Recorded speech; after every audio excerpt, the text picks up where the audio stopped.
नमस्कार मित्रों, डॉक्टर संजीव भानावत के चैनल में आप सभी का हार्दिक स्वागत, अभिनंदन। मित्रों, आपने अक्सर सुना होगा कि यार तुम्हारे में कॉमन सेंस नहीं है। इस तरह की अभिव्यक्तियां हमने अपने स्कूल, कॉलेज, यूनिवर्सिटी में पढ़ाई के समय अपने शिक्षकों से सुनी। कई बार परिवार में ऐसी स्थिति आई कि कोई गलती हो गई तो माता पिता की डांट में भी कभी कभी ये सुनाई पड़ता था कि तुम में इतना भी कॉमन सेंस नहीं है, इतने बड़े हो गए हो। कॉमन सेंस हमारे जीवन का अविभाज्य हिस्सा है। आए दिन राह चलते छोटी मोटी गलतियां होने पर इस तरह की फबतियां कहिए, अभिव्यक्तियां कहिए, हमको सुनने को मिलती है। तो हमने सोचा क्यों नहीं आज इस विषय पर बात की जाए कि कॉमन सेंस आखिर है क्या और इसकी हमें आवश्यकता क्यों पड़ती है। इसकी अवधारणा को हम समझने का प्रयास करें और इसके लिए हमने बात की प्रोफेसर सुरेंद्र कटारिया से। प्रोफेसर कटारिया प्रख्यात लोक सेवा प्रशासनविद हैं और उसी के साथ आप एक समाज वैज्ञानिक के रूप में लंबे समय से लिखते पढ़ते रहे हैं। मोहनलाल सुखाड़िया विश्वविद्यालय उदयपुर में समाज विज्ञान संकाय के अधिष्ठाता और लोक प्रशासन विभाग के अध्यक्ष के रूप में आपकी सेवानिवृत्ति अभी कुछ ही समय पूर्व हुई है और यूं लेखन के क्षेत्र में आप लंबे समय तक जुड़े हुए हैं। 50 से अधिक पुस्तकों का लेखन, अनेक पुस्तकें राष्ट्रीय पुरस्कारों से सम्मानित और पत्र पत्रिकाओं में निरंतर ऐसे ही समसामयिक रोचक विषयों पर आप लिखते रहे हैं। कटारिया जी, बहुत बहुत नमस्कार हमारे इस कार्यक्रम में आपका।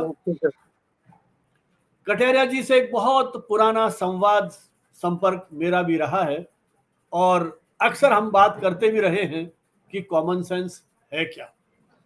और एक रोचक तथ्य ये भी है कि कॉमन सेंस को लेकर के उन्होंने अभी कुछ समय पूर्व एक राष्ट्रीय सेमिनार का आयोजन भी किया। तो आइए चर्चा की शुरुआत करते हैं कटारिया जी से उसी राष्ट्रीय सेमिनार के सिलसिले में। कटारिया जी, कॉमन सेंस जैसा अपन अक्सर बात करते हैं कि एक बहुत अनकॉमन होता जा रहा है आज के दौर में, लेकिन आपके मन में ये जो आइडिया आया कॉमन सेंस पर एक सेमिनार करने का, कभी तो लगा तो होगा कि यार ऐसा विषय है, कौन इस पे पेपर लिखेगा, कौन लोग आएंगे, एक कहीं कोई एक थ्रिल महसूस हुआ या कैसे ये आइडिया कैसे आया आपको, उसके बारे में कुछ बताएं। जी सर। सर, कॉमन सेंस का सामान्य तात्पर्य यह है कि किसी स्थिति में या किन्हीं तथ्यों के बारे में जब हम विवेकपूर्ण ठोस अपनी समझ के आधार पर निर्णय सुनाते हैं तो सामान्य समझ या कॉमन सेंस है, सहज बुद्धि होती है। समाज में रहते हुए, विश्वविद्यालय में, हॉस्पिटल की नौकरी के दौरान मैंने भी बहुत सारे ऐसे प्रसंग देखे हैं जो आप शुरू में जैसा कह रहे थे ना कि लोग टोकते हैं कि यार तेरे में कॉमन सेंस भी नहीं है क्या। मेरे कुछ ऐसे प्रसंग थे जिन्होंने मुझे सेमिनार की तरफ धकेला था। 2019 की बात है। मोहनलाल सुखाड़िया विश्वविद्यालय के सामाजिक विज्ञान एवं मानविकी महाविद्यालय में हमारी बायोमेट्रिक हाजिरी होती थी। तो वो थंब इम्प्रेशन लगता था उसके ऊपर, उसमें आने और जाने का टाइम दर्ज हो जाया करता था।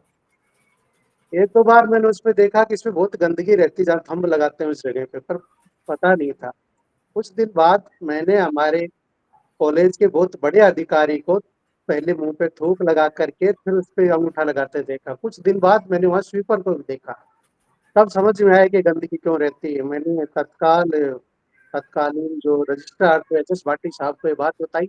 उन्होंने बहुत गंभीर माना इस बात को कि यार इससे तो इन्फेक्शन फैलता है आपस में। तो उन्होंने वो थंब इम्प्रेशन हटवा करके फेस रीडिंग वाली बायोमेट्रिक लगवा दी, ताकि कैमरे के सामने नजर कीजिए, चेहरा दिखाइए और आपके आने जाने का टाइम दर्ज हो जाएगा।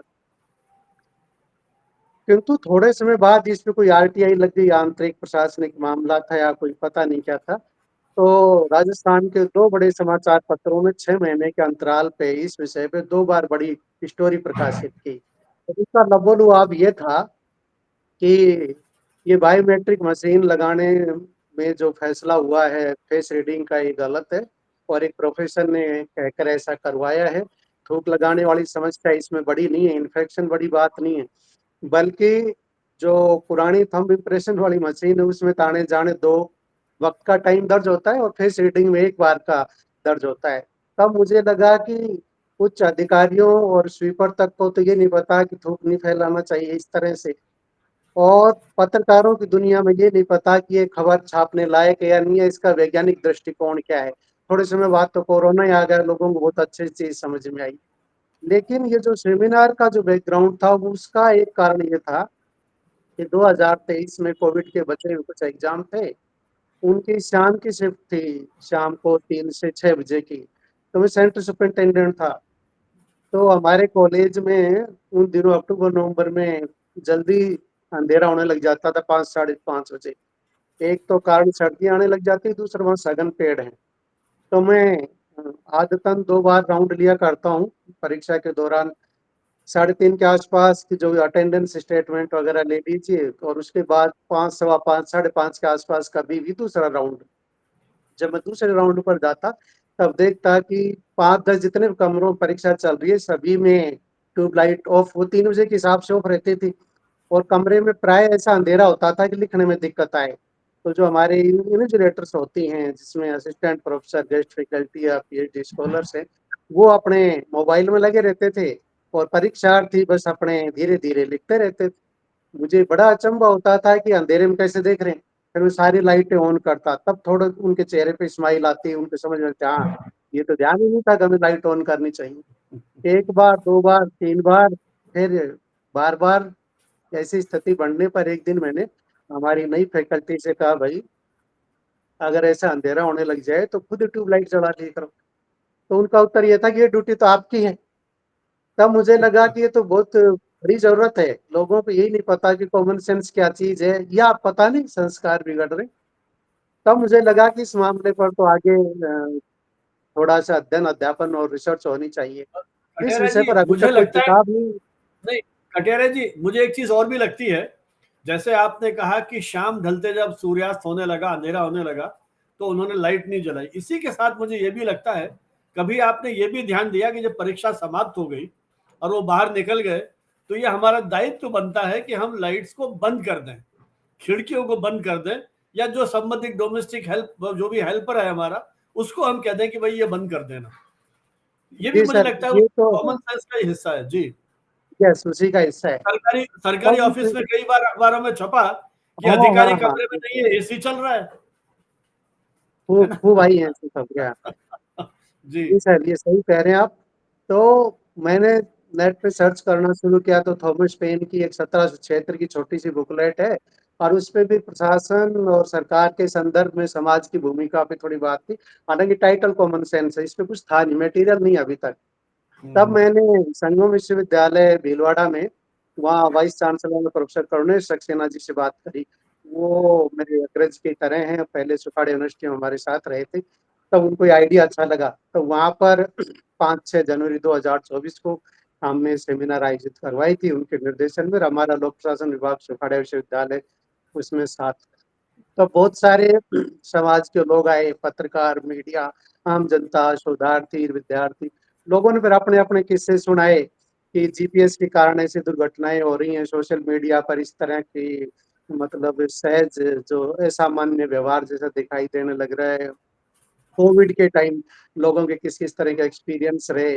लोगों ने ये बताया कि लोग कहाँ कॉमन सेंस और सिविक सेंस का उपयोग या दुरुपयोग करते हैं। तब बहुत सारे मतलब लोगों को ये लगा कि हाँ, इस विषय पे बहुत आगे काम होना चाहिए। तो इस तरह से हमारी आगे बढ़ी है कार्रवाई।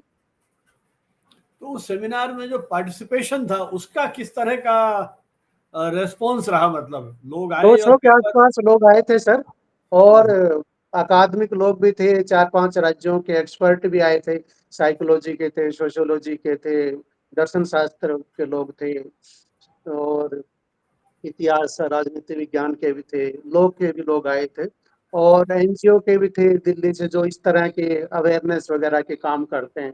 तो ज़्यादातर लोगों ने मतलब कुल मिलाकर के बात यही उठाई थी कि ये अब जो समय आ रहा है डिजिटल एरा, आईसीटी का ये जो दौर, इसमें सोशल मीडिया और मोबाइल की जो लत है ना, इंटरनेट का जो लोगों को रुझान है, जीपीएस पर जो निर्भरता है, नई पीढ़ी जो आ रही है, इसमें व्यापक मात्रा में धीरे-धीरे ये प्रवृत्ति गिर रही है। मैं और आप भी शायद यही मानते होंगे कि शिक्षा के प्रसार से कॉमन सेंस में वृद्धि होगी, लेकिन ऐसा कुछ दिखाई नहीं दे रहा है, क्योंकि राजस्थान यूनिवर्सिटी में जहाँ +2 मिनिमम पास किया हुआ डी.लिट हाईएस्ट डिग्री के लोग उस यूनिवर्सिटी में प्रवेश लेते हैं, निकलते हैं, तो जयपुर में 100 डेढ़ 100 रेड लाइट है मेरी जानकारी में, आप तो वहाँ काम कर चुके हैं। एक ही ऐसी जगह है जयपुर में जहाँ शिक्षित लोग आ जा रहे हैं और उस रेड लाइट का पालन नहीं होता है। तो जो कॉमन सेंस की बेसिक वो जो समझ है ना सर, एक तो हमें परिवार से मिलती है, हमारे संस्कारों से मिलती है, हमें औपचारिक शिक्षा से मिलती है, हमारे जो सेकेंडरी रिलेशंस हैं, जीवन के अनुभव, ये सर्वाधिक इम्पोर्टेंट पक्ष है जो आपको इस तरह की बुद्धि को उन्नत करता है। मेरे PhD supervisor professor Ashok Sharma ji का एक कथन बहुत प्रसिद्ध है, शर्मा जी तो आपके साथ रहे हैं विश्वविद्यालय में, वो प्राय कहते हैं अनुभव का कोई विकल्प नहीं होता, क्योंकि अनुभव दुनिया की सर्वश्रेष्ठ विद्यालय है और पर इसकी फीस बहुत ज़्यादा है। तो एक बार अमिताभ बच्चन ने छोटी-सी किताब प्रकाशित करी थी 20-30 साल पहले, अमिताभ की बातें। उसमें जनरल नैतिक शिक्षा वगैरह पे बातें थी। तब उन्होंने 4 प्रकार के लोगों का वर्गीकरण एक जगह दे रखा है, जो उत्तर प्रदेश में बहुत प्रचलित है, पूर्वांचल में। उन्होंने मतलब वो लोग कहते हैं कि कई प्रकार के लोग हैं, तो पहली कैटेगरी के लोग वो हैं, जैसे एक व्यक्ति वह होता है जो जानता नहीं, मतलब उसको इग्नोरेंस है। और वो ये भी नहीं जानता कि मैं नहीं जानता हूँ, और उसको अवेयरनेस भी नहीं है, को जानकार नहीं है, तो जानता नहीं है और वो ये भी नहीं जानता है कि वो जानता नहीं, तो मूर्ख है, तो उससे दूर रहना चाहिए। दूसरी श्रेणी में वो व्यक्ति है जो जानता नहीं है, पर ये जानता है कि वो जानता नहीं है, अर्थात वो सीधा है, सरल है, बच्चा है, तो उसे शिक्षित किया जाना चाहिए। तीसरी श्रेणी में वह जो जानता है, पर ये नहीं जानता कि वो जानता है, तो जैसे हनुमान जी को जामवंत उनको शक्तियाँ याद दिलाया करते थे। अर्थात इस श्रेणी में व्यक्ति सोया हुआ है, उसे उठाओ, जागृत करो। और चौथा वह है जो जानता है और वो ये भी जानता है कि वो जानता है। आप जैसे विद्वान इस कैटेगरी में आते हैं। पर जो समाज है सर, इसमें बड़ी मात्रा में लोगों को अपनी अज्ञानता पर एक घमंड होता है, अहंकार होता है कि मुझे सब कुछ आता है, और ये मूल कारण है। सर इस पे बहुत बड़ी थ्योरी विकसित हुई है, साइकोलॉजी की है, कॉर्नेल यूनिवर्सिटी अमेरिका में। ये थ्योरी विकसित हुई 1999 में, इसका बैकग्राउंड 1995 का है। पिट्सबर्ग बैंक में डकैती पड़ गई सरेआम दिन दहाड़े, और जो डकैत थे, जैसे लोग वो ढक के आते ना मास्क, वो नहीं ढका, बाकायदा खुले में आए, डकैती करी बंदूक के बल पे, और जाते टाइम सीसीटीवी पे वगैरह हाथ वगैरह बाय बाय करके चले गए। 2-3 दिन बाद पुलिस डकैतों तक पहुंच गई। उस चोर का नाम था व्हीलर। व्हीलर के पास जब अमेरिकन पुलिस ऑफिसर्स खड़े हुए, तो व्हीलर को बड़ा आश्चर्य हुआ। उसने कहा कि ऑफिसर, तो आप मेरे तक कैसे पहुंचे? तो पुलिस ऑफिसर ने कहा कि आप ही प्रूफ छोड़ के आए थे, आपने अपना चेहरा सबको दिखाया, सीसीटीवी कैमरे में आए, बाय बाय टाटा भी करके आए थे आप, तो हमें कहाँ दिक्कत होनी थी, हमारे क्रिमिनल रिकॉर्ड ब्यूरो में आपकी फोटो निकाल के आ गए। व्हीलर ने कहा, चोर ने, कि हो ही नहीं सकता कि मेरे तक कोई इस तरह पहुंच जाए। बोल क्यों नहीं हो सकता? तो उस व्हीलर को ये गलत फहमी थी, उसने कहा कि मैंने चेहरे पे नींबू का रस लगा रखा था, इसलिए मेरी फोटो सीसीटीवी कैमरे में नहीं आ सकती।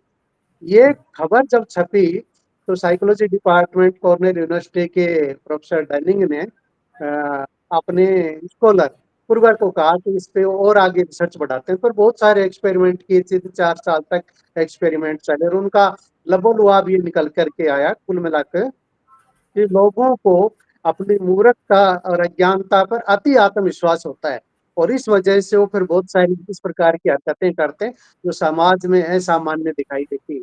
तो हमारे यहाँ भी कई प्रकार के जो अंधविश्वास हैं भक्ति के, वो नकारात्मक अर्थ में जो भाव होते हैं या रूढ़ियां होती हैं या अ, आडंबर कह दीजिए, कुछ प्रथाएं इस प्रकार की होती हैं, तो उसमें भी बहुत सारे लोगों को इस प्रकार की हैं जो वैज्ञानिक दृष्टिकोण से तो सही नहीं होती, लेकिन ऐसी गलतियां लोग करते हैं सर।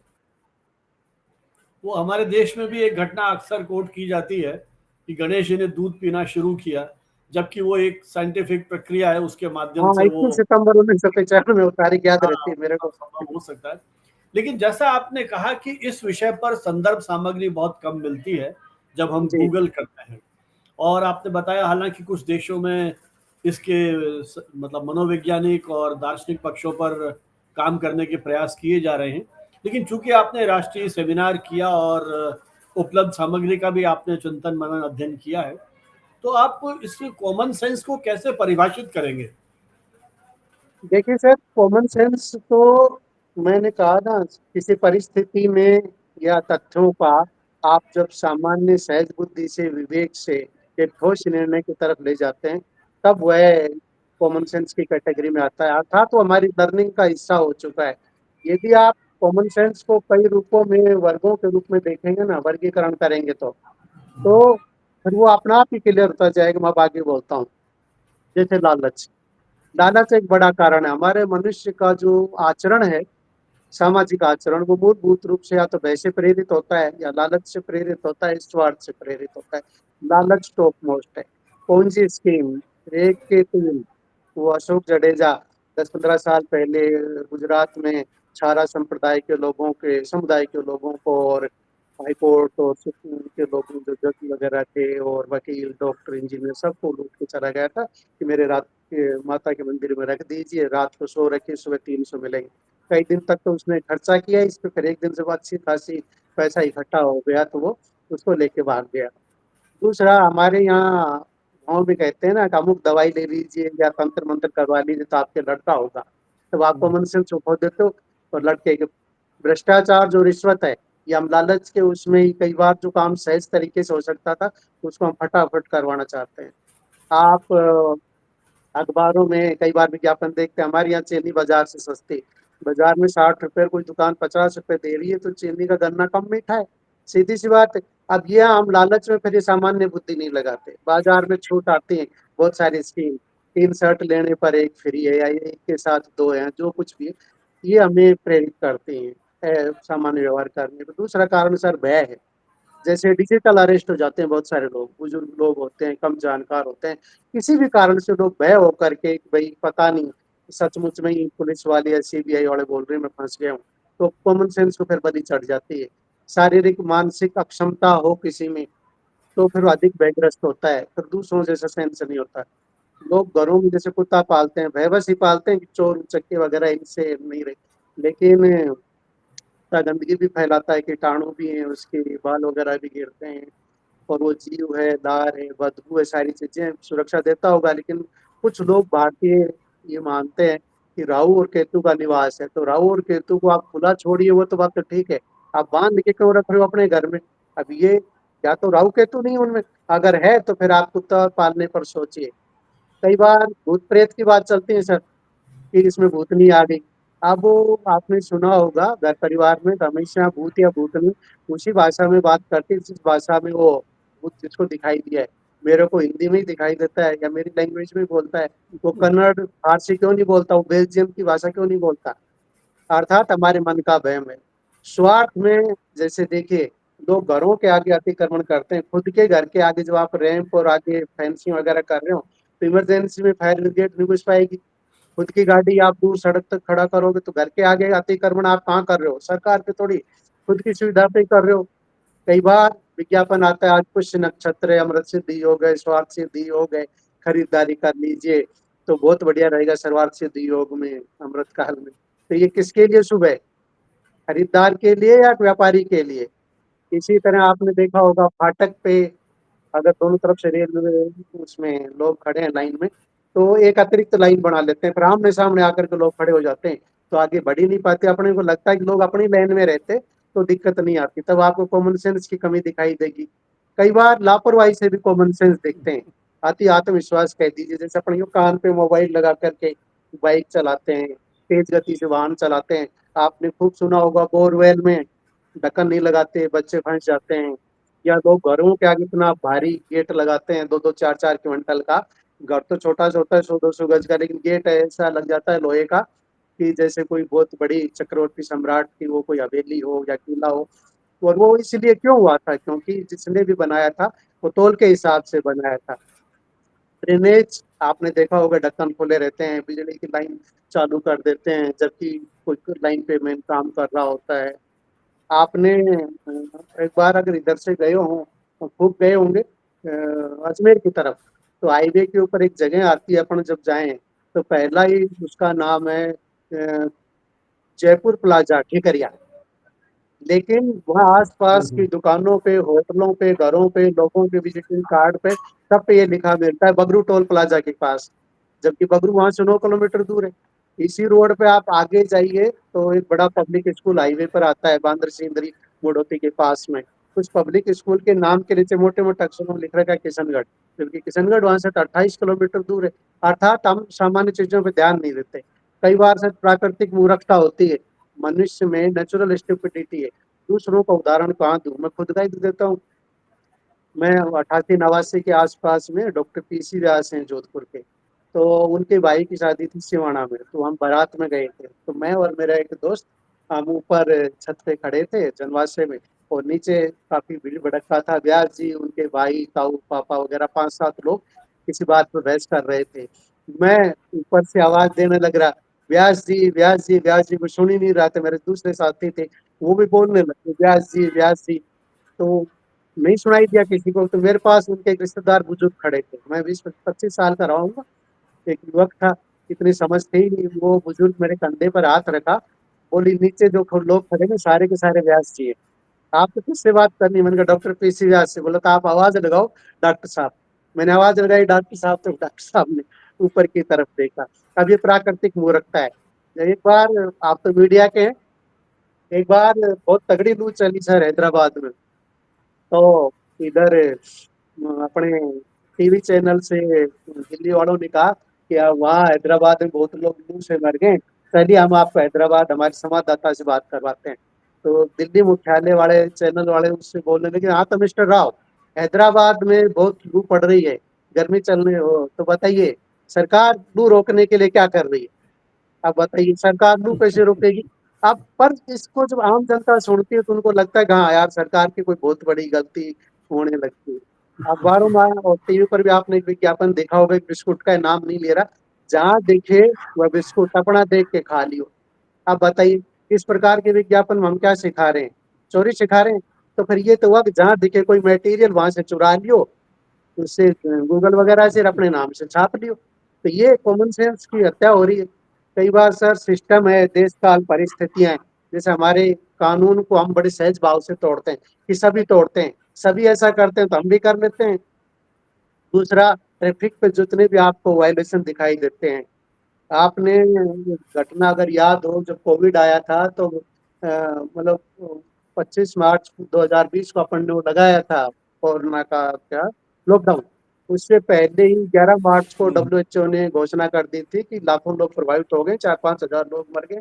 प्रत्येक देश में ये एंट्री हो चुकी है, अतः इमरजेंसी डिक्लेयर की जाती है, सब लोग इसका प्रोटोकॉल पालन करें। तो पूर्व केंद्रीय मंत्री मास्क लगा के राज्यसभा में आ गए। तो राज्यसभा में जब आए तो तत्कालीन जो सभापति थे उन्होंने बड़ी नाराजगी प्रकट करी। वो बड़े सहज भाव से कह दिया, सिस्टम इस तरह का था, प्रोटोकॉल ऐसा बना हुआ था। जबकि 2 4 दिन बाद तो फिर सब लोगों ने मास्क लगाना शुरू कर दिया। लेकिन जब शुरू में जिन्होंने मास्क पहनी तो उनको बाकायदा इस पे इस प्रकार की टीका टिप्पणी का सामना करना पड़ा था। अब गाने नहीं आते हैं कि फिल्मों के, आंटी पुलिस बुला देगी तो या तेरा कर लेगा हैंडल। अब गुड़गांव में सचमुच ऐसे चल रही थी, 10 बजे बाद वहाँ डीजे और ये मना है इस तरह शोर शराबा करना, तो फिर सचमुच पुलिस वाले आ गए। और यही गाना चल रहा था जो उन्होंने अच्छी खासी ठुकाई पिटाई करी, बड़ी न्यूज आई थी। तो उन्होंने कहा था बुला ले आंटी को और तू भी आजा। और मतलब आपको कॉमन सेंस का ज्ञान होना चाहिए। फिल्मों में गाने बजाने तक ही है, बाकी ये चीजें चलने वाली नहीं है। सर एक फैशन का भी उदाहरण है, आपने देखा होगा वो पैक होती है, धूप बचाने के लिए छज्जा होता है, लोग उस छज्जे को तो पीछे की तरफ कर लेते हैं कई बार, और जब धूप पड़ती है फिर आप हाथ यूं आगे करते हैं। तो ये इंटरनेट पे आपने खूब देखा होगा, मैच के दौरान इस प्रकार का खूब दिखता है। ये फैशन है, सेल्फी लेकर के लोग मरते हैं। अभी दुर्घटना हुई है ना बहुत सारी, स्टेटस पे लोग अपने अपडेट वगैरह लगाते हैं। जयपुर में वो उसमें बहुत सारी होती है, कॉमन सेंस का अभाव दिखता है। जयपुर में 1 2 महीने पहले होटल में कमरे की खिड़कियां खोल पर्दा हटा के लाइट जला करके एक दंपति मतलब अंतरंग अपने पलों को दुनिया का साझा कर रहा था, लोगों ने वीडियो वगैरह बना दिया था उसका। तो वो कॉमन सेंस की कमी थी, जबकि लोगों ने अखबारों में यही छपा था कि होटल की गलती है, लेकिन ये होटल की गलती थोड़ी थी सर। ये तो खुद ने या तो अपने कुप्रचार के लिए कर रहे हैं या ध्यान नहीं दे रहे हैं। तो मूलभूत रूप से हम क्या ढोंग करते हैं, हम वो ऐसे नहीं है ना। हमारे आसानी से अफवाहें फैल जाती हैं, सहज भाव से हम चीजों को करने लग जाते हैं। जैसे आपने सुना है ना, देखा था अपन ने वो ताली थाली बजाई। अब उसमें मूलभूत कंसेप्ट तो राष्ट्रीय एकता दिखाने का था। बीमारी में मानवता की संकट में हम सब लोग एक है। यूरोप में वैसे कई देशों में हुआ था गीत संगीत का कार्यक्रम, लेकिन हमारे यहाँ किस तरह से प्रचारित किया गया कि इससे कोरोना के वायरस को नुकसान पहुंचेगा, ये खत्म हो जाएगा। ये हमारी मीडिया की कमी थी ना। कई बार लोग सब कॉमन सेंस का अभाव करते हैं, जब उन्हें रोमांच दिखाना हो, जैसे बाइक के लोग करतब वगैरह दिखाते हैं ना, वो इस तरह के लोग। कई बार सर सांस्कृतिक कारण भी बनते हैं। जैसे हम राठ के लोग हैं, मैं उसी एरिया का हूँ, दिल्ली के आसपास के 200-300 किलोमीटर के रेडियस में। ये जो लोग होते हैं इनकी नेचर किसी दूसरे राजस्थान, दक्षिण राजस्थान के लोग देखे या अन्य राज्यों का लोग देखे तो उसको एकदम से ठीक नहीं लगेगी। बेतकल्लुफ टाइप के लोग होते हैं, तो जल्दी बोलने वाले, जल्दी चलने वाले, तेज हंसने वाले, है ना, सपाट बात करने वाले, फटाफट निर्णय लेने वाले, है ना। पर ये दूसरी जगह ऐसा नहीं दिखाई देगा। जैसे हमारे उदयपुर यूनिवर्सिटी में सेक्शन ऑफिसर है भवन सिंह चौहान, उसे किस्से को बहुत जगह सुनाते हैं उसको, कि वो अपने परिवार के साथ गोविंदा के पास कहीं घूमने गए थे। संडे का दिन था, तो ये लोग बैठे कुछ खाना पीना करने लग रहे थे पार्क में। तो उधर से उधर उत्तरी राजस्थान हरियाणा के कोई लोग आए, वो परिवार के साथ थे, तो उन्होंने भी बहुत सारे अमरूद निकाले, काटे, खुद अपने पास रखे, खुद इनको दे दिए चौहान साहब को, लीजिए लीजिए खाइए। अब आपस में तो जानते ही नहीं है। इन्होंने कहा नहीं नहीं नहीं, रहने दो। तो उधर वाले हरियाणा वाले लोगों ने कहा अरे खाओ साहब, बहुत मीठे हैं, बढ़िया है। नहीं नहीं, फिर ये सब चाहे, नहीं नहीं नहीं, अरे यार खाओ ना, ऐसे क्या बात है, प्रेम से खिला रहे हैं। अब वो खिलाने के पीछे पड़े हुए और ये सब चाहे हुए। अब वहाँ बहुत सहज सीन है ये। इसका मतलब सांस्कृतिक कारण उनके लिए बड़ा सहज है। और दूसरे कई ऐसी संस्कृतियां हमारे देश में, इस तरह के लोग हैं जो एकदम से नहीं खुलते हैं। तो वहाँ आपको दिखने को आपको लगेगा यहाँ पर बंदे में कोई वो नहीं है, कॉमन सेंस नहीं है। लेकिन हम जो बहुत सारी घटनाएं करते हैं ना सर, जैसे जीपीएस का ही आप अभी परसों, पहले 2-3 दिन पहले चित्तौड़गढ़ में बनास नदी में वाहन गिर गया, मारुति वैन, 8-9 लोग सवार थे उसमें। अब पुराना पुल था, 3 साल से बंद है, बोर्ड लगा हुआ है, लेकिन जीपीएस उनको उधर के लेकर के चला गया। तो आपने इस जीपीएस आने से लोगों ने क्या काम किया है, जीपीएस आने से लोगों ने पूछना बंद कर दिया। तो जीपीएस खतरा नहीं बताता, जीपीएस ये नहीं बताता कि जंगल है, चोर उचक्के मिल सकते हैं, रोड टूटा पड़ा है, उधर जाना बंद है। आपने देखा हो पुल पर से एक बार गाड़ी गिर गई थी, निर्माणाधीन पुल पर से, वो तो शॉर्टकट रास्ता बताता है। इस चक्कर में लोगों ने संकेत पढ़ और लोगों से बात करना छोड़ दिया है। अब यदि कोई आदमी दिल्ली से आए या और कहीं से भी, उसको ठिकरिया जाना हो और जयपुर आकर के वो ठिकरिया अपने जीपीएस में डाल दे, तो सर जयपुर में अजमेर रोड पर भी ठिकरिया है, सीकर रोड पर भी एक ठिकरिया है और आगरा रोड पर भी एक ठिकरिया है। अब आप ठिकरिया से 3 तरफ जा सकते हो। अब आपको कौन से वाले ठिकरिया में जाना था? अब इसके लिए तो कॉमन सेंस चाहिए आदमी को, है ना। यदि आप दिल्ली में कभी जाए बाबा खड़क सिंह मार्ग पे, तो शिवाजी स्टेडियम है मेट्रो का, उस शिवाजी मेट्रो के स्टेशन के नीचे अंडरग्राउंड में बहुत सारे वीजा सेंटर है। यूके का वीजा है, कनाडा का वीजा है, तुर्की का वीजा है, चाइना का वीजा, और अलग अलग साइड बोर्ड लगे हुए हैं, वो जमीन के नीचे है। अब यदि आप जीपीएस पे डाल दोगे तो वो आपको ये नहीं बता सकता है कि जमीन के नीचे है। वो बाबा खड़क सिंह मार्ग, शिवाजी स्टेडियम मेट्रो के चारों तरफ आपको घुमाता रहता है, वो जगह नहीं मिलती आपको। फिर किसी दुकान वाले से पूछेंगे जो कहेगा जीपीएस बंद करो और वो आप इस मेट्रो के नीचे अंडरग्राउंड में चले जाओ। अब ये बात जीपीएस नहीं जानता। जीपीएस के कारनामे तो ये है सर, उदयपुर में एक बड़े प्रसिद्ध फिजिशियन है, डॉक्टर डीपी सिंह जी। तो 100 फीट रोड सौभागपुरा वो रहते हैं। तो उधर जाओ तो उनके घर से जीपीएस आपने यूज कर दिया तो उनके घर से पहले वाली गली में घुसा देता है, और फिर वहां जाकर के आप चक्कर काटते हो, अटक जाते हो, और फिर दूसरे लोगों से पूछना पड़ता है, घर नहीं मिलता जब। तो स्थानीय लोगों ने वहां बाहर मेन रोड पे बोर्ड लगवा दिया है लोहे का, और उस पर पेंट से लिखवा दिया है डॉक्टर डीपी सिंह का घर इस गली में नहीं है, आगे वाली गली में है। अब ये हालात है। आप जी अमृतसर स्वर्ण मंदिर से यदि आपने जीपीएस में डाल दिया कि मुझे गुरदासपुर या जम्मू जाना है या पठानकोट जाना है, तो वो आपको सकड़ी गलियों में कहीं जाके फंसा देगा ही घर के सामने। फिर एक बुजुर्ग सरदार जी निकलेंगे, फिर कहेंगे आपको पठानकोट जम्मू जाना है, तो जीपीएस बंद करो, अब मैं आपको बताता हूँ आपका ये हाईवे किधर से है। अब ये जो चीजें हैं ना, ये आर्टिफिशियल इंटेलिजेंस आ तो रही है, लेकिन इसके लिए हमें बेसिक समझ पहले चाहिए, टेक्निकल समझ पहले चाहिए। तो आप शुरुआती चरणों के लिए एआई का यूज नहीं करें। गहन कहीं आगे बढ़ना हो तो उसका यूज करें। ये वाली जो चिंता आई जा रही है ना मेरे को, कि वो ये जो पीढ़ी है, कहीं ऐसे दिन नहीं आ जाए कि हमें कोचिंग सेंटर चलाने पड़े कि हमारे यहाँ कॉमन सेंस सिखाया जाता है। इतनी तेजी से डाउन हो रही है। बहुत सारे उदाहरण दिए आपने जिसमें सामान्य व्यक्ति को कॉमन सेंस की आवश्यकता है और कैसे उस कॉमन सेंस के आधार पर अपने जीवन को वो सरल सहज रूप से उसको आगे बढ़ा सकता है। तो हम अक्सर कहते हैं कॉमन सेंस बहुत अनकॉमन गुण है। जी। तो आपको क्या लगता है ये अनकॉमन है क्यों? अनकॉमन इसलिए है कि सर हम दो तीन चीजों में गलती करते हैं। नंबर एक, हम अति आत्मविश्वासी होते हैं। नंबर दो, हमने हमारी जो शिक्षा प्राप्त करी है उसका हम पालन नहीं करते। नंबर तीन, हमारा सिस्टम इस तरह का हो गया कि हमें लगता है अनुशासन और सिस्टम फॉलो करना जरूरी नहीं है। तीसरा, हमारे परिवार संस्कार नहीं देते सर अच्छे से। जैसे आजकल जो पीढ़ी आ रही है, इसको माँ बाप इन्हें पैम्पर करते हैं, इन्हें हर तरह से पॉजिटिव नजर उसमें रखते हैं, इन्हें शिक्षित नहीं करते हैं, क्योंकि नैतिकता को भोग बजा करके जो सिखाया जाता है ना, वो नहीं किया जाता है। और ये जो सोशल मीडिया और ये जो मोबाइल, क्योंकि मोबाइल तो एक आत्मा है लोगों की, यदि हाथ में मोबाइल नहीं है तो व्यक्ति को लगता है कि बस मेरे पास आत्मा ही नहीं है। तो हम स्वीडन की तरह नहीं है जहाँ लोग लॉजिक पे बात करते हैं। हमें तो लॉजिक कहाँ पसंद है, हम तो मैजिक को पसंद करने वाले लोग हैं। और खास तौर से गांव में तो चूंकि संसाधनों का अभाव है, तो व्यक्ति जहाँ भी संसाधन कम होंगे, सुविधाएं कम होंगी, दुख होगा, तो वहाँ व्यक्ति अधिक अपनी सहज बुद्धि का काम में लेता है। जो इन शहरों की भौतिकवादी दौड़ होगी, तब व्यक्ति अपने पैसे और रुतबे के बल पे सुख सुविधाओं की तरफ जाता है। जब सुख सुविधाओं की तरफ जाओगे तो सहज ही जो बुद्धि होती है ना, उसका आप काम में नहीं लेते। जैसे आजकल के बच्चे रोज कपड़े भी नहीं धोते, कहीं पढ़ाई लिखाई भी कर रहे हो तो भी अपना 5-10 दिन में, महीने में पूरा बैग भर के लाएंगे।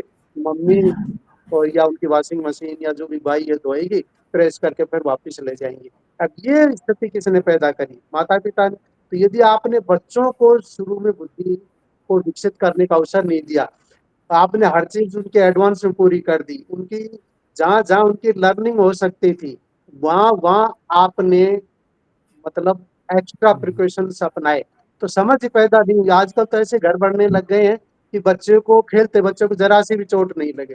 तो जरा सी भी चोट कभी नहीं लगे, चाइल्ड फ्रेंडली घर बनने लग जाएंगे, तो फिर कब चोट लगती है, इसकी लर्निंग कैसे होगी? मैं ये नहीं कह रहा था आप घर में आगे रखवा दीजिए, उस पर रख दीजिए। कुछ सहज बुद्धि तो इंसान में एक बिजली के करंट आता है, तार के हाथ नहीं लगाना चाहिए। लेकिन हम सबको कब आई है समझ? हम सब लोगों को एक बार, दो बार, 10 बार ये तजुर्बा जरूर है, करंट हमारे लगा हुआ है, तो वो आई है ना समझ। तो इस प्रकार की समझ हम बिल्कुल। विकसित ही नहीं होने दे रहे। तो जो लोग माता पिता के द्वारा इस तरह से पैम्पर्ड बच्चे तैयार होने लग रहे हैं, वो परिपक्व नहीं हो रहे। मैच्योरिटी सर हालात से जूझने से आती है, उम्र से नहीं आती। उम्र तो एक बहुत छोटा कारण है। तो मैंने कहा ना, प्रोफेसर शर्मा हमें कहते हैं अनुभव का कोई विकल्प नहीं है। तो आप जब काम करोगे तो काम से गलती होगी, गलती से अनुभव मिलेंगे, तजुर्बा मिलेंगे, तजुर्बे फिर ज्ञान के रूप में आपके साथ आते हैं। तब आप दो चार आदमियों को आगे विकसित करते हैं। लेकिन कटारे जी आपको ऐसा लगता है, क्योंकि आपने बार बार भौतिक सुख सुविधाओं की बात की, जी। आपने डिजिटल मीडिया की बात की, मोबाइल और एआई की बात जी। की, तो क्या इस कॉमन सेंस के संदर्भ में जो हमारा आज का बाजार है और ये जो मीडिया है, चाहे वो डिजिटल है चाहे मुख्य धारा का जी। मीडिया है, कहीं ये भी इस प्रकार की मूर्खताएं करने के लिए जो लोगों में जिस तरह की आदत बनी है, हम्म। कहीं इनको भी आप जिम्मेदार ठहराते हैं या ये नितांत व्यक्तिगत मामला है? नहीं सर, हम प्रेरित होते हैं एक्चुअली। हम्म, अब जो मीडिया आ गया है, सोशल मीडिया, ये आप जो मोबाइल में घुसोगे या लैपटॉप इंटरनेट में आप गए हैं, तो वो एकदम से आपकी पकड़ लेते हैं कि आप किस नेचर के आदमी हो। आपकी रिक्वायरमेंट क्या है, फिर वो सारी चीजें आपको आपके अनुकूल ही दिखाते हैं। दूसरा पक्ष आपको किसी चीज पे दिखाएंगे ही नहीं, आप किसी भी मुद्दे पर, तो वो फिर आपको वैसी सामग्री परोसते हैं। तो लोग जो हैं वो बाजार तो ये समझता है कि लोगों के लिए जरूरत पैदा करो, लोगों को समझ नहीं देनी, तार्किकता नहीं देनी। जैसे हम पहले घर से निकलते थे तो एक सामान की लिस्ट लेकर के जाते थे सर, उसके अनुरूप सामान हम दुकान से लाते थे, कोई भी, या दुकान पे छोड़ आते थे पर्चे के हिसाब से। अब हम बड़े बड़े मॉल पे जाते हैं तो हम वो चीजें भी लेकर के आते हैं जो हमारी जरूरत की ही नहीं है, क्योंकि हर चीज नए नए तरीके से पेश होता है, नया उसका फ्लेवर आता है, नई नई उसकी वैरायटी आती है। अच्छा ये बिस्कुट भी आ गया, अच्छा अब इसमें अमरूद के बीज आ गए, इसमें तेल आ गया, इसमें नमक आ गया, अब इसमें क्रिस्पी आ गया, ये पीले रंग में भी आ गया, ये मैंगो में भी आ गया। तो फिर हमारे को जो चीज नहीं चाहिए वो भी हम खरीदते हैं। बाजार हमारे को जरूरतें पैदा करता है, बाजार हमें मूर्ख बनाता है, मीडिया भी फिर हमें उसी दिशा में लेकर के जाता है। तो उनको ये पता है कि लोग अपनी बुद्धि को बहुत ज्यादा काम में नहीं लेते, उसकी वजह है क्योंकि लोगों को सोचने में जोर पड़ता है। जब आप विचार करोगे तो दिमाग पे जोर पड़ेगा। इंसान सुविधा भोगी है, वो कष्ट नहीं उठाना चाहता सर, सोचने में बहुत जोर पड़ता है, और सोचना आपको किसी न किसी निर्णय पर पहुंचाता है, और निर्णय हो सकता है आपके अनुकूल नहीं हो, इसलिए व्यक्ति सोचने से कतराता है। और ये जो नई सारी टेक्निक, बाजार, मीडिया, जो कुछ भी कह दीजिए, या डिजिटल, ये सारे के सारे आपको करेंगे आप कुछ मत सोचो, हम आपका काम करेंगे। तो फ्रिज में कौन कौन सी सब्जियां रखी हैं वो आपको एआई बताएगी, ये सब्जियां अब आप ये बना लीजिए। अब यदि ये काम एआई करेगी, यदि आपके सारे काम रिमोट से ही होंगे, तो याददाश्त कैसे रहेगी, तब धैर्य कैसे रहेगा, तब सहनशीलता कैसे रहेगी, फिर रिश्ते कैसे बचेंगे। हमारे पास तो कल्पनाशीलता ही नहीं है, सृजनशीलता ही नहीं है, बच्चे आज लिख ही नहीं सकते। पुराने जमाने में सर आपको याद हो 20 साल पहले सप्लीमेंट्री कॉपी, मेन 30 पेज की कॉपी, दो तीन आप पूरा पुस्तिकाएं भी बच्चे भर देते थे। अब 28 पेज की कॉपी फिक्स हो गई है, सप्लीमेंट्री मिलती नहीं है, उसमें 2-4 पेज बच्चे लिखते हैं। लिखने की क्षमता चली गई इंसान की। कोई भी बात जरा कुछ बोलना चाहो तो फटाक दे से उसका स्नैपशॉट लेना चाहते हैं, उसे लिखना नहीं चाहते, कोई चीज याद नहीं करना चाहते, लंबे लंबे नंबर हो गए, कोई चीज लोगों को याद ही नहीं रहती। तो एक तरह से मोबाइल थोड़ी है, ये तो बंदर के हाथ में उस तरह आ गया, यही एआई का हाल होना है। लोगों में एक्चुअली जो चाहिए ना, साधारण क्षमता, अवलोकन की क्षमता से हम बातों को समझते हैं। जितना सीरियसली आप चीजों को देखेंगे, इंद्रियों का प्रयोग करेंगे, तब आपकी अंडरस्टैंडिंग बढ़ेगी, तब आप लोगों को चीजें विकसित होंगी। लोकोक्तियां जितनी भी है ना सर, मैं ये निवेदन करूंगा जो भी सुन रहा है, जितनी भी लोकोक्तियां हैं वो सारी की सारी हमारे कॉमन सेंस के आधार पे हमारे पूर्वजों ने विकसित करी थी। जैसे हम ये कहें कि भाई बैठ वो भाइयों को चाहे बैरियो, और चाल वो बैरला को चाहे फेरियो, तो फिर आप जीपीएस का पालन नहीं करेंगे। अर्थात वो तजुर्बे के बाद कही थी बात, भाइयों में रहो वरना समाज में जगह ऐसा ही रहेगी, है सुरक्षा रहेगी। और हमेशा अपने रास्ते से जाओ जो रास्ता बना हुआ है, शॉर्टकट के चक्कर में जीवन में कहीं भी आप शॉर्टकट अपनाइए, फिर आपको पीड़ा ही होगी। तो जब आप समझ पैदा करेंगे तो आपके हाथ में, तब आप खुद समझ करेंगे।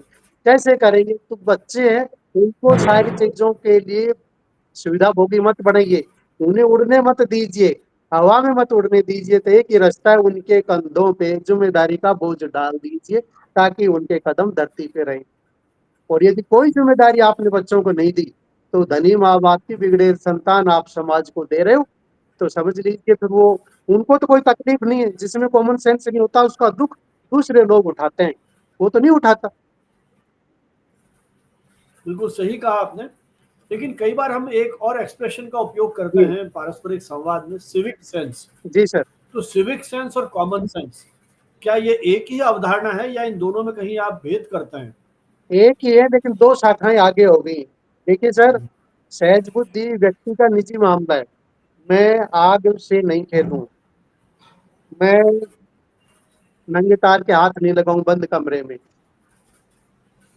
लाइट चली गई है तो खिड़कियां खोल दूं। कॉमन सेंस व्यक्ति के निजी खुद की सुरक्षा के लिए, खुद के विकास के लिए काम आता है।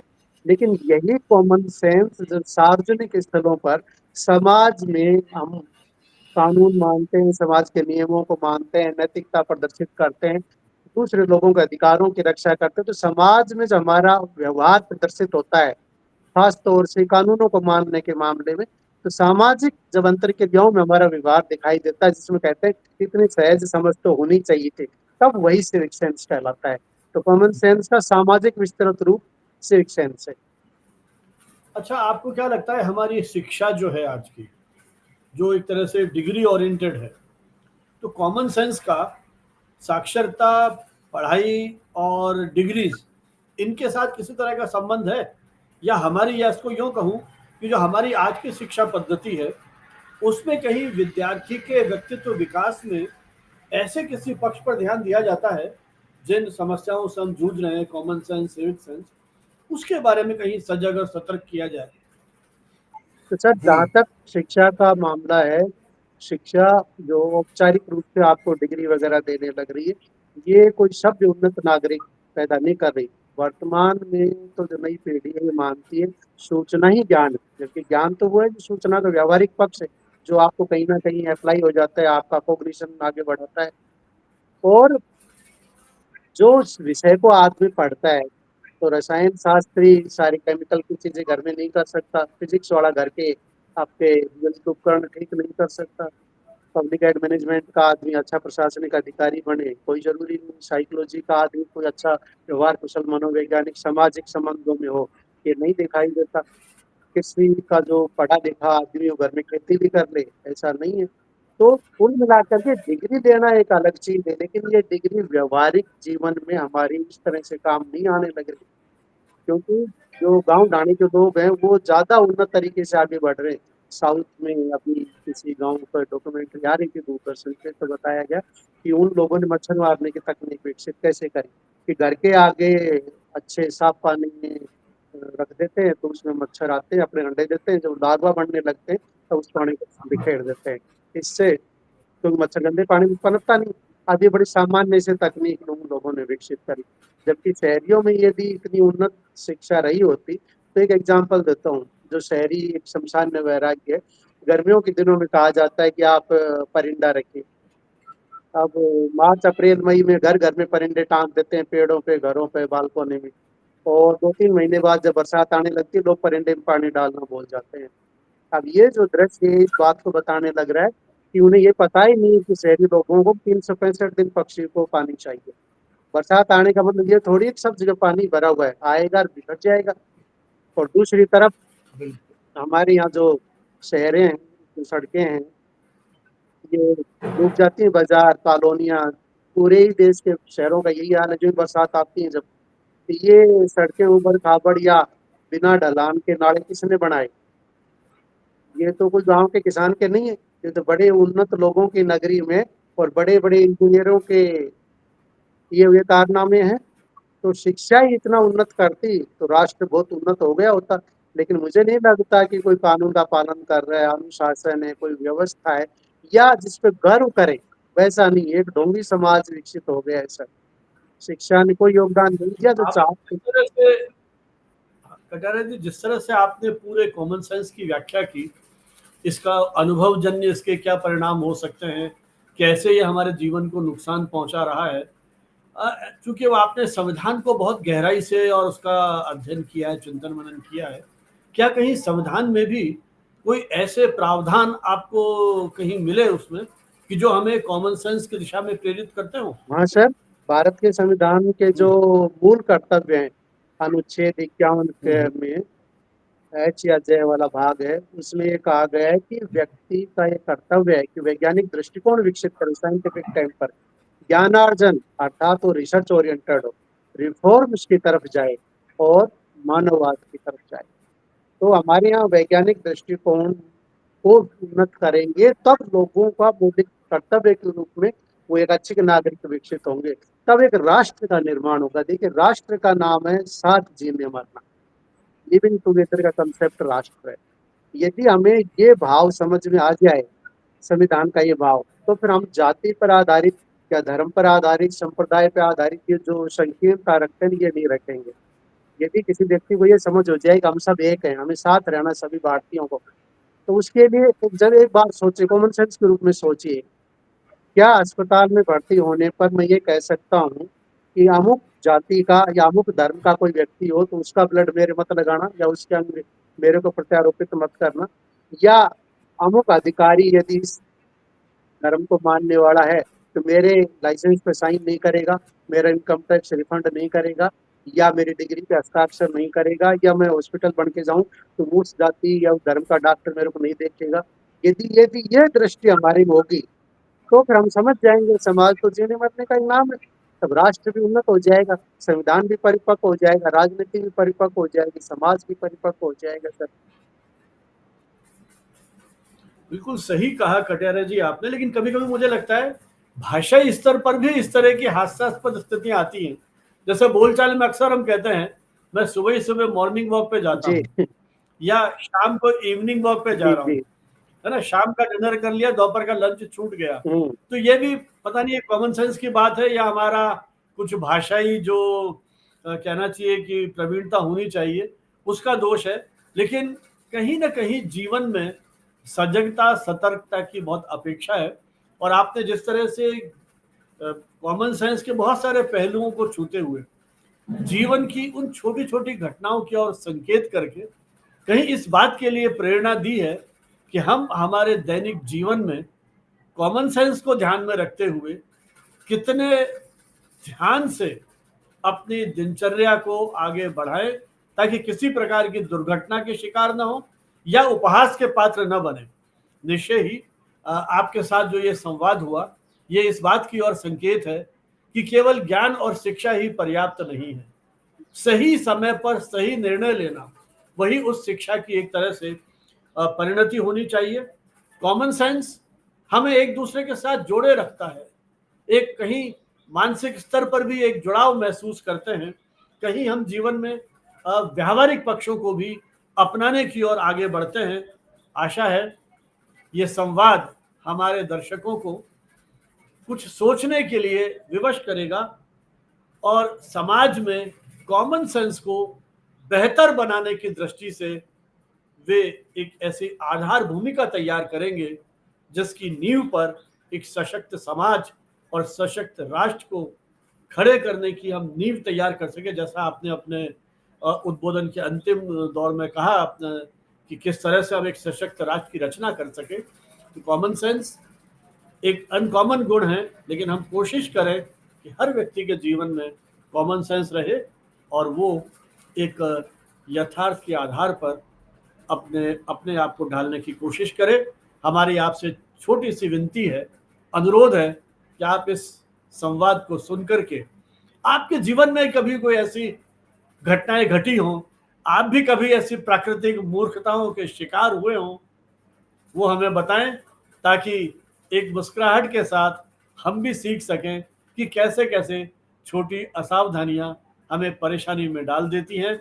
हम कमेंट बॉक्स में आपकी प्रतिक्रियाओं का इंतजार करेंगे। सर कटारिया सर, जी एक उदाहरण और आपको बहुत एक बहुत याद और आ रहा है मेरे को ध्यान, बड़ा फेमस उदाहरण है, जी संयोग जी से बता देना ठीक है। सन 2013 जी जी में शोभन सरकार करके एक साधु, उनको सपना आया डोंडिया खेड़ा उन्नाव उत्तर प्रदेश में कि उनके किसी पुराने जागीरदार सामंत उनके सपने में आए और उन्होंने कहा कि जमीन के नीचे सोना गड़ा हुआ है। सर एक साधु को सपना आया अच्छा और उन्होंने भारत सरकार को चिट्ठी लिखी, उत्तर प्रदेश सरकार को चिट्ठी लिखी, तो भारतीय पुरातत्व सर्वेक्षण उत्तर प्रदेश सरकार भारत सरकार बाकायदा खुदाई करवाने चली गई और इंटरनेशनल मीडिया में भारत की बहुत जगह हसाई हुई थी इस पे। तो यदि हमारे सरकारी स्तर पे इस प्रकार से कॉमन सेंस का मजाक उड़ाया जाता है तो आम जनता को क्या संदेश जाता होगा। तो हम कुछ नहीं सीख रहे घटनाओं से, पर मुझे नहीं लगता, चलो हमने तो एक अच्छा प्रयास किया है, वरना कौन समझता है इन बातों से। सबको एक हादसा जरूरी है। बिल्कुल बिल्कुल। तो मैं कह रहा हूँ ना, हमारे जीवन के आसपास ऐसी बहुत सारी घटनाएं बिखरी हुई हैं, इसीलिए हमने हमारे दर्शकों से आह्वान किया है कि वो ऐसे उनके अनुभव है हमारे साथ साझा करें। तो इस चर्चा को और अधिक एक व्यापकता मिलेगी और गंभीरता मिलेगी और हम और अधिक लोगों को प्रेरित कर पाएंगे कि कैसे वो सजग सतर्कता के साथ अपने कार्यों का निष्पादन करें। बहुत बहुत धन्यवाद कटियारा जी, थैंक यू फिर सर, कभी थैंक मिलेंगे ऐसे ही किन्हीं रोचक विषयों पर आपसे संवाद करेंगे। आपके अनुभव अपने मित्रों के साथ अपने दर्शकों के साथ साझा करेंगे, इस अपील के साथ कि हमारे इस चैनल को आप सब्सक्राइब करें। मित्रों के साथ साझा करें, लाइक करें। बहुत बहुत धन्यवाद। जय हिंद, जय भारत।